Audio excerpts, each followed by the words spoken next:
what do evil queens want? They want people to bow to them. What does Satan want?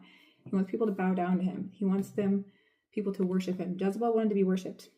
Oftentimes people who are operating Jezebel spirits are narcissistic.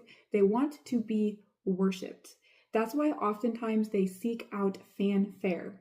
They seek out validation because they need an audience. They need people to admire them. Mirror, mirror on the wall, who's the fairest of us all? They need to be admired, okay? They're looking in that mirror quite often in an unhealthy way, okay? So they're wanting people to bow down to them, right? Jezebel wanted submission and power over people territorially. So, I mean, she, literal territory, okay?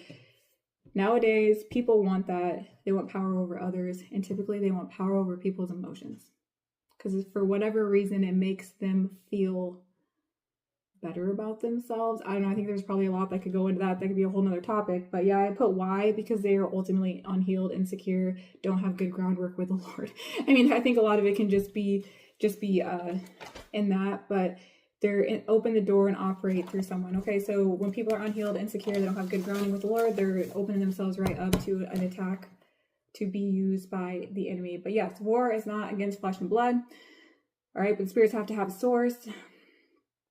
And they're going to use, ultimately, let's talk about Christians here, because I think for the most part, you're a strong believer in Jesus Christ. You're not going to be entering into friendships with people who are not Christians, or going into a romantic relationship or being mentored by, or people we're talking here with these kind of words, Jezebel getting an in your life is going to be from somebody of a place of influence. You should not have people who are not Christians in your inner circle, okay? But they will sneak in. Not saying you can't communicate with people who are not in the faith. We should be communicating and encouraging people in the faith. Amen. But when it comes to tight-knit, romantic, platonic, close relationships such as that, they should be Christians. Oftentimes these people are Christians, but they're compromised. They're carnal. And you're compromised and carnal. Why does the Lord say, be either hot or cold, Because when you're just lukewarm, you're just dangerous. You're just dangerous because you're representing the kingdom. You're over here and you're like, I'm a Christian. Look at me. I post scriptures on my social medias and wear crosses on my neck. And hey, look at my Bible. It's full of highlighted areas. And I love Hillsong, Or maybe I was being a little sassy there. Stereotypical. Sorry. But you know what I'm trying to say. They're compromised. They're carnal.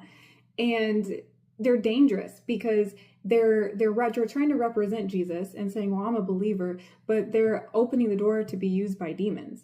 Okay. Many of them have fragile egos. They're hiding behind